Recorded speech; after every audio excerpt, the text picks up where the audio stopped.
গত ৫ জানুয়ারি ইলিয়াস হোসাইনের ইউটিউব চ্যানেলে সরাসরি আলোচনায় যুক্ত হন মেজর ডালিম বীর উত্তম। বহুল আলোচিত ওই সরাসরি টক শোটি বাংলা কন্টেন্টের ইতিহাসে রেকর্ড করে। একই সঙ্গে সর্বোচ্চ ৮ লাখ মানুষ সরাসরি দেখে টক শোটি। সব মিলিয়ে ১,২০,০০,০০০-এরও বেশি মানুষ দেখেছে ইলিয়াস হোসাইন ও মেজর ডালিমের আলোচনা অনুষ্ঠানটি। মেজর ডালিমের পর এবার ইলিয়াস হোসাইনের ইউটিউব চ্যানেলে সরাসরি যুক্ত হতে যাচ্ছেন দেশের আরেক সূর্য সন্তান রাশেদ চৌধুরী। ২৪ জানুয়ারি শুক্রবার রাত ৯টায় শুরু হবে লাইভ টক শোটি। লাইভের আগে এই প্রতিবেদনে জেনে নেওয়া যাক রাশেদ চৌধুরীর আদ্যোপান্ত। প্রায় ২০০ বছর শাসনের পর দক্ষিণ এশিয়ায় যখন ব্রিটিশ রাজের সূর্য প্রায় অস্তমিত, তখন বাংলার এক পাড়াগাঁয়ে বাংলা সালের প্রথম দিন উদিত হয় একখানি সূর্যকণা। পরবর্তীতে সূর্য সন্তান, নাম রাশেদ চৌধুরী। গ্রাম্য মধ্যবিত্ত পরিবারে তার বাল্যজীবন ততটা সুখের ছিল না। বাল্যকালের চড়াই উতরাই পেরিয়ে ১৯৬৩ সালে দৈবক্রমে যোগ দেন বিমান বাহিনীতে, পরবর্তীতে সেনাবাহিনীতে। ৭১-এ পশ্চিম পাকিস্তানের সেনা ক্যাপ্টেন ছিলেন তিনি। পূর্ব পাকিস্তানের হত্যাযজ্ঞের কাহিনী জেনে প্রতিজ্ঞা করলেন দেশের স্বাধীনতা যুদ্ধে যাবেন। কয়েকটা বিফল চেষ্টার পর লাহোর অঞ্চল থেকে মরিয়া হয়ে জিপ চালিয়ে সেনা অবস্থানের মধ্য দিয়ে শত বাধা বিপত্তি পেরিয়ে পালিয়ে যান ভারতে। পরে বাংলাদেশের পূর্বাঞ্চলে এসে কর্নেল জিয়াউর রহমানের জেড ফোর্সে একটি গোলন্দাজ বাহিনী তৈরি করে পরম বিক্রমে যুদ্ধ করেন। পেয়েছেন একখানি বীরত্ব খেতাব।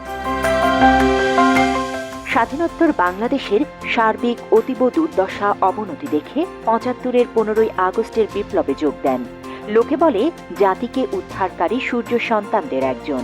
৭৬-এ পররাষ্ট্র মন্ত্রণালয়ে স্থানান্তর এবং পরবর্তী ২ দশক বাংলাদেশের বিভিন্ন কূটনৈতিক মিশনে দক্ষতার সঙ্গে দেশ সেবায় নিয়োজিত রেখেছেন নিজেকে। ১৯৯৬ সালে মুজিব কন্যা আওয়ামী লীগের শেখ হাসিনা ক্ষমতায় আসার সঙ্গে সঙ্গে চাকুরি হারান রাশেদ চৌধুরী।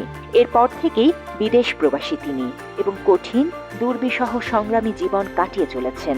ইতিমধ্যে হাসিনার প্রহসনের বিচারে ফাঁসির হুকুম হয়েছে তার নামে। বিশ্লেষকদের মতে বিচারিক হত্যার শিকার তিনি।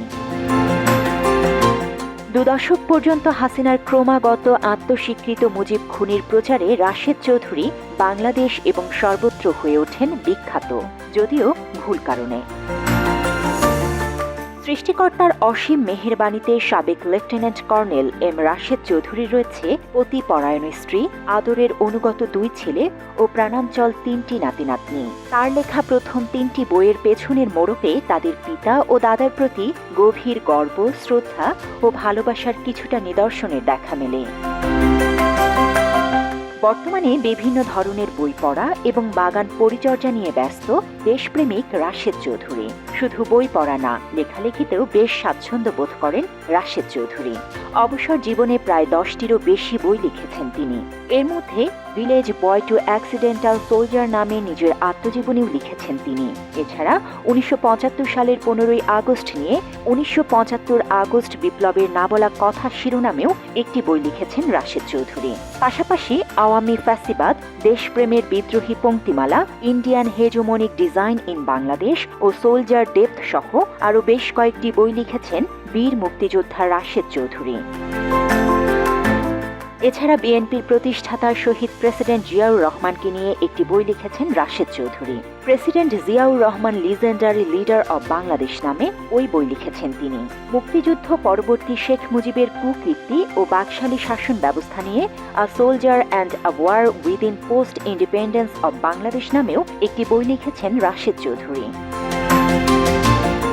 দেশ ও দশের জন্য ভালো কিছু করার বাসনায় অপেক্ষায় রয়েছেন রাশেদ চৌধুরী। মেজর ডালিমের পর ইলিয়াস হোসাইনের ইউটিউব চ্যানেলে সরাসরি আলোচনায় শুনব তার অজানা অনেক গল্প। আলোচনা অনুষ্ঠানটি দেখতে শুক্রবার রাত ৯টায় চোখ রাখুন ইলিয়াস হোসাইনের ইউটিউব চ্যানেলে। আল্লাহ হাফেজ।